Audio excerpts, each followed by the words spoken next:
Assalamualaikum warahmatullahi wabarakatuh. Sebelum dimulai ceritanya, seperti biasa bantu dulu tekan tombol like dan berkomentar tuan dan anak. Terima kasih sesudah dan sebelumnya. Bab 307 Sikap Leng Qingyang. Leni memeluk Henry dengan punggung tangannya dan berhenti berbicara, dan dia tidak berani berbicara lagi.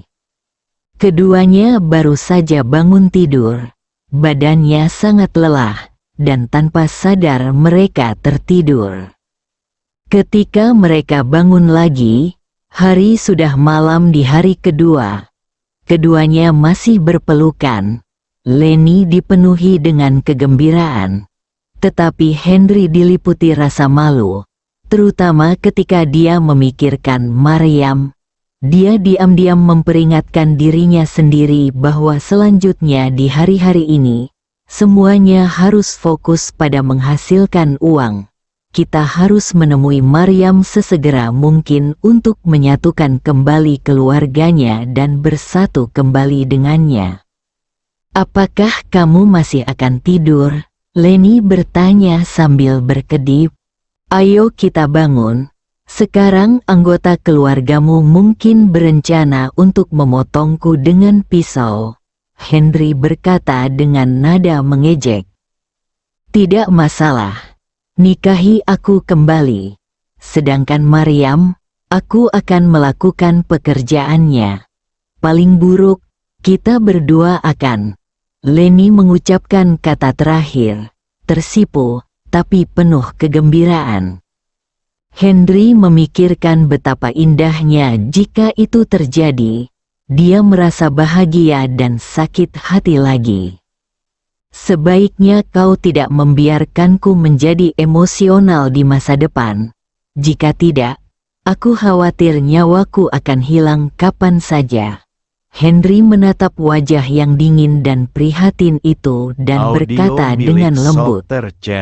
Leni tidak menyangka racun di tubuh Henry begitu kuat. Sekarang dia melihat wajahnya menjadi pucat setiap kali dia kesakitan. Dia langsung mengangguk setuju. Dia juga khawatir sesuatu akan terjadi pada pria yang dicintainya. Saat memikirkannya, mata Leni dipenuhi kesuraman. "Jangan khawatir, saya akan menemukan solusinya." Henry menepuk bahu Leni dan berkata. Leni mengangguk dan keduanya bangun dari tempat tidur bersama. Begitu dia tiba di ruang tamu, Henry merasakan mata aneh di sekujur tubuhnya. Ada kegembiraan di mata Ibu Leng, seringai di mata Aris, keterkejutan di mata para pelayan dan pengawal, dan hanya mata Leng Qingyang yang dipenuhi amarah. Leni merasakan tatapan semua orang, berpikir bahwa mereka pasti mengetahuinya setelah sekian lama tidur di tempat tidur Henry, dan berinisiatif untuk bersandar ke arah Henry. Henry juga bekerja sama dan memeluknya erat. Dia memandang Leng Qingyang dan tersenyum ringan, tetapi tanpa provokasi sedikit pun. "Henry, ikut aku." Leng Qingyang tiba-tiba berdiri dan berkata dengan marah.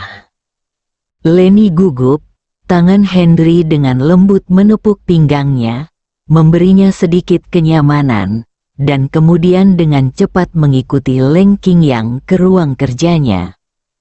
Begitu pintu ruang belajar ditutup, Leng Qingyang memandang Henry dengan wajah marah. Dia kecewa.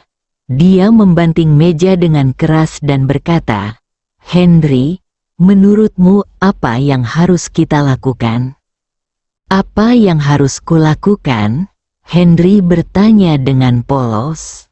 "Omong kosong, apakah kamu tidak tahu apa yang kamu lakukan?"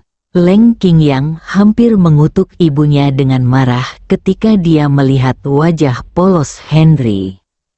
"Putrimu menyelamatkanku karena dia adalah gadis penghangat tempat tidurku. Dia tidur denganku karena dia adalah gadis penghangat tempat tidurku." Setelah Henry mengatakan ini, Dia hampir tidak bisa menahan tawa. Tak tahu malu. Saya benar-benar tidak tahu malu sampai ekstrim. Leng Qingyang, yang awalnya mengira Henry akan mengalah atau mengambil sikap, melihat Henry begitu jujur dan tidak tahu malu, dan sangat marah hingga dia hampir muntah darah. Dia nyaris tidak bisa menahan amarah di dalam hatinya dan berkata, "Kamu bukan laki-laki." Henry memandang Leng Qingyang dan tertawa. "Hanya kamu yang berani mengatakan itu."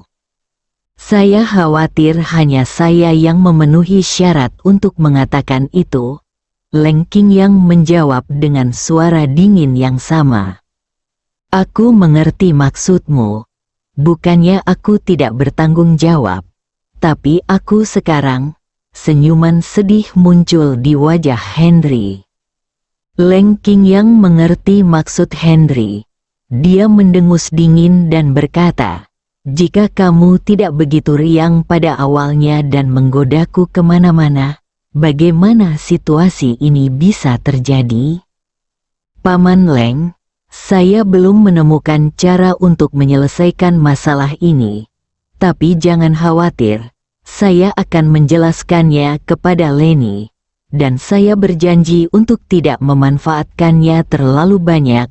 Henry memahami pemikiran orang tua, terutama orang seperti Leng Qingyang yang ada seseorang dengan status di kota Bandung, dan secara diam-diam sudah dipahami bahwa putrinya mati-matian menyelamatkan pria itu. "Bisakah kamu membalas tamparan yang diterima oleh Leni?" Leng Qingyang menatap langsung ke arah Henry dan bertanya. "Saya akan membayarnya kembali, dan saya jamin harga yang akan dibayar Hanze akan lebih besar lagi." Memikirkan telapak tangannya yang ringan dan senyum konyol Hanze, lengkungan mulut Henry menjadi rata lebih luas. Leng Qingyang tidak tahu apa yang dilakukan Henry, tetapi memikirkan masalah Henry di Hotel Hyatt Regency, dia merasa agak terhibur. "Saya akan menunggu kabar Anda untuk melihat apakah Anda dapat memuaskan saya," kata Leng Qingyang samar-samar, tanpa mengatakan apakah itu berita tentang Hanze atau tentang hubungan dingin. Henry tersenyum. Orang pintar secara alami menggunakan metode yang cerdas. "Bisakah kamu menanggungnya?" Henry bertanya sambil tersenyum. "Tidak," Leng Qingyang berkata dengan tekad di matanya. Keluarga Shen Zongfeng dan Bang Tianyi keduanya adalah anggota keluarga Zhang milik Hanze. Mereka sangat dekat dengan kita. Henry berkata dengan nada yang sombong, "Tidak perlu membicarakan hal-hal yang tidak berguna ini. Saya tahu apa yang harus dilakukan dan saya tidak membutuhkan Anda untuk mengarahkan saya." Leng Qingyang sangat tidak puas ketika dia melihat aura penyusunan strategi dalam kata-kata Henry. "Paman Leng, jika kamu tidak keberatan, kita bisa bekerja sama." Henry melihat panasnya hampir berakhir dan langsung berkata, "Kerja sama? Bagaimana cara bekerja sama? Bagaimana cara Anda bekerja sama?" Leng Qingyang mengira Henry adalah asisten ketua. "Saya sekarang adalah ketua grup Kili.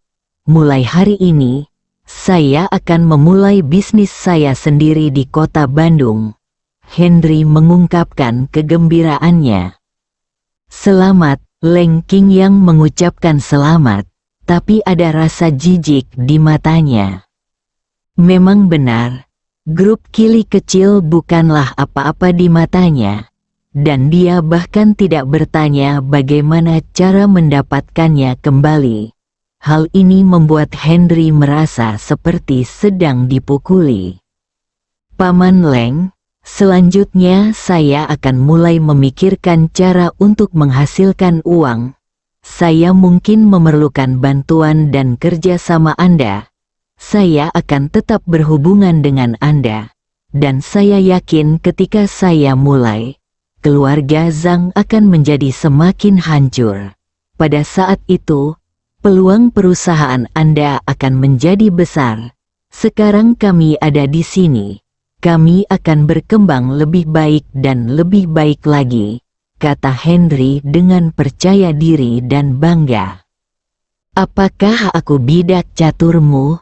Leng Qingyang bertanya sambil mencibir. Tidak, tapi rekan, Henry menjelaskan dengan cepat. Leng Qingyang tidak berbicara, tetapi dengan hati-hati melihat ke arah Henry. Sejak dia tiba di kota Bandung, jika Anda menganalisis semua yang terjadi padanya satu persatu, Anda akan menemukan bahwa dia telah menciptakan keajaiban, dan Zhao Aqiang yang mengikutinya kini semakin berkembang pesat. Sikapnya berubah, dan pikirannya mulai hidup.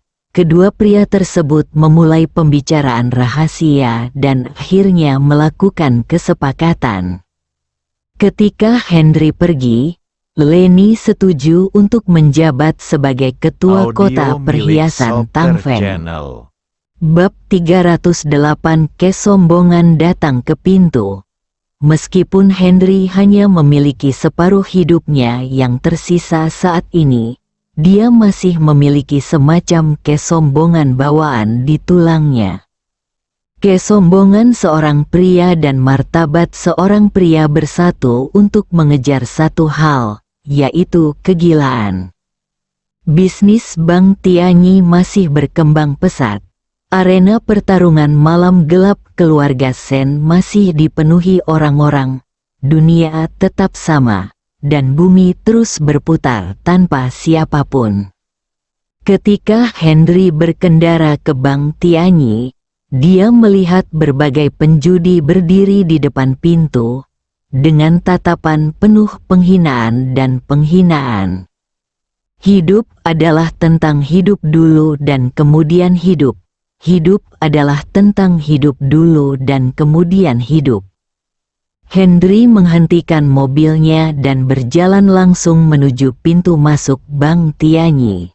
Kerumunan yang berkerumun di luar membuat penjaga keamanan di dalam begitu sibuk sehingga mereka bahkan tidak menyadari kedatangan Henry. Ketika Henry mengangkat kakinya dan berjalan masuk, seorang penjaga keamanan berteriak, "Apa yang kamu lakukan?" "Retakan." Begitu kata-kata penjaga keamanan keluar, suara keras keluar dari mulutnya. Henry sudah mendatangi penjaga keamanan, tetapi penjaga keamanan itu bahkan tidak berteriak dan pingsan. Adegan yang awalnya berisik tiba-tiba menjadi sunyi. Begitu sunyi hingga detak jantung satu sama lain bisa terdengar. Namun satpam lainnya masih belum mengerti apa yang sedang terjadi. Ketika mereka melihat itu adalah Henry, mereka tidak terlalu marah. Sebaliknya, mereka secara naluriah menutup mulut mereka dan meletakkan tongkat listrik di belakang punggung mereka. Henry menatap semua orang, mendengus dingin, dan berjalan langsung ke halaman. Semua orang di tempat kejadian tercengang. Penjaga keamanan tidak tahu apakah harus melaporkannya atau tidak. Para penjudi gila tidak tahu apa yang akan dilakukan Henry, yang tidak normal, hari ini. Henry hanya mencibir dalam hatinya melihat kenyataan bahwa penjaga keamanan itu terkejut. Hari ini saya datang ke Bank Tianyi untuk membuat keributan besar. Fujilah yang menyebabkan saya diracuni. Dan tuan merekalah yang menyebabkan tunangan saya Maryam menjauh dari saya, harga yang menyakitkan. Henry datang ke halaman, menghadap ke dalam, dan berteriak dengan keras, "Yana, keluar dari kamu." Teriakan Henry seperti gelombang suara, dengan momentum yang agung, menyebar lapis demi lapis ke kejauhan. Hal ini memungkinkan orang-orang di dalam dan di luar rumah untuk mendengar dengan jelas, dan semua orang merasa bahwa dia sedang berbicara secara khusus kepada dirinya sendiri. Yana sedang minum teh di dalam kamar. Seorang wanita dengan jari ramping dan kulit putih di depannya sedang membuatkan teh untuknya secara pribadi. Dua wanita cantik di belakangnya sedang memijat punggungnya. Ketika Henry berteriak, dia baru saja menerima secangkir teh. Tiba-tiba mendengar tangisan Henry, tangannya gemetar dan secangkir teh tumpah ke seluruh selangkangannya. Dia tidak tahu apakah tubuhnya terbakar atau ketakutan. Ketiga wanita itu berdiri di samping dengan kepala tertunduk, tubuh gemetar, karena takut Yana akan marah. Terutama wanita yang baru saja membuat teh, airnya tumpah di sana. Seolah-olah dia sedang kencing. Jika terbakar lagi, aku sangat khawatir Yana akan menjadi gila. Yana, jika kamu tidak keluar dalam 1 menit, aku akan membiarkan Bang Tianyimu tutup mulai sekarang. Suara marah Henry terdengar di luar.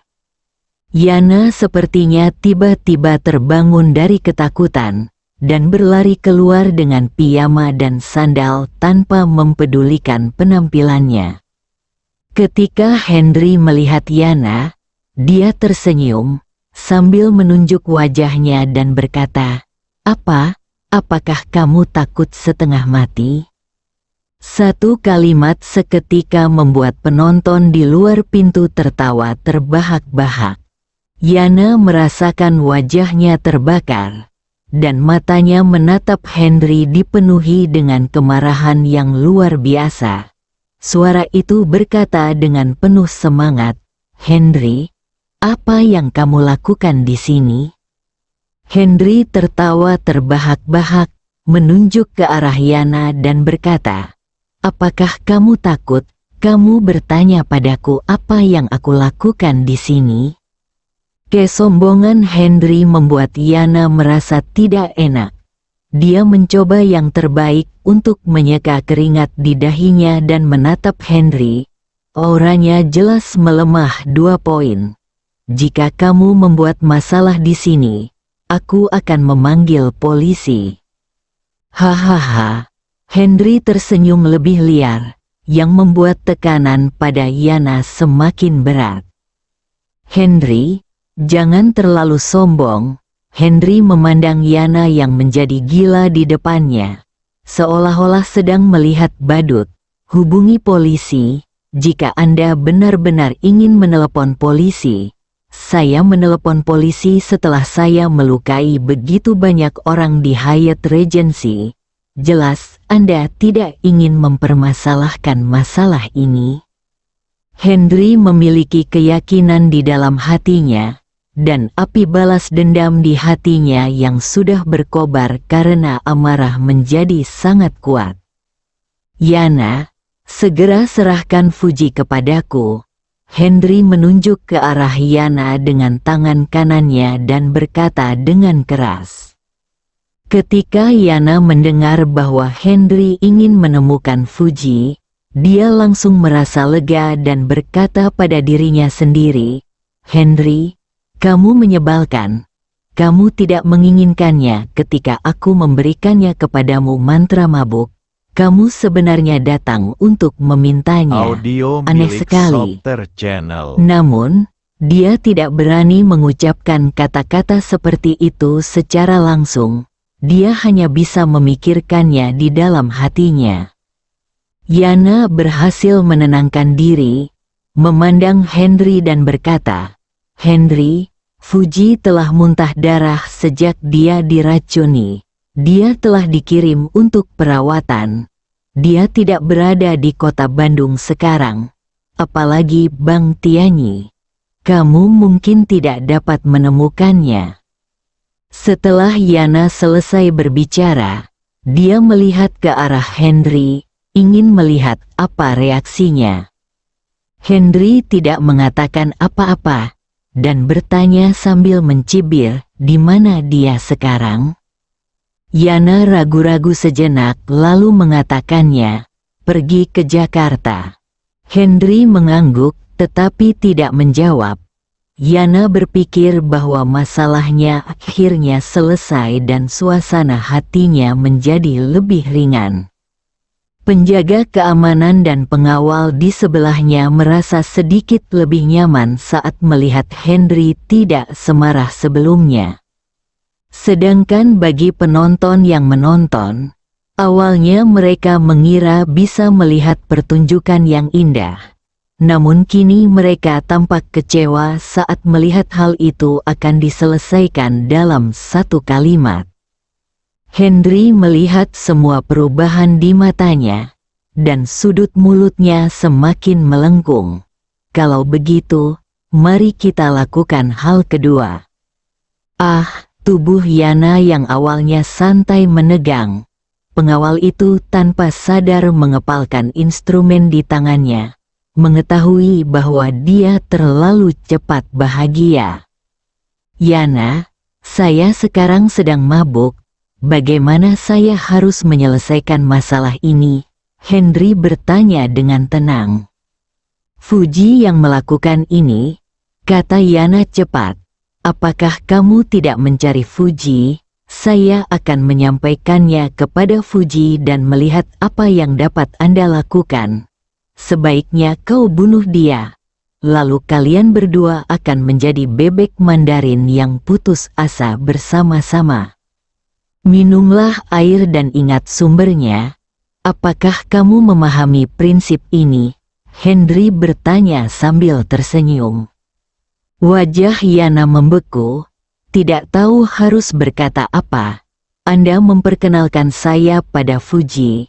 Sekarang saya telah diracuni. Bagaimana saya harus menyelesaikan masalah ini? Ini. Yana tercengang, menghadapi Henry yang menunjuk sumbernya pada dirinya sendiri. Dia hanya bisa mengakuinya dalam diam. Mungkinkah identitas Fuji bisa terungkap? Itu hanya mendekan saya pada kematian. Bersambung.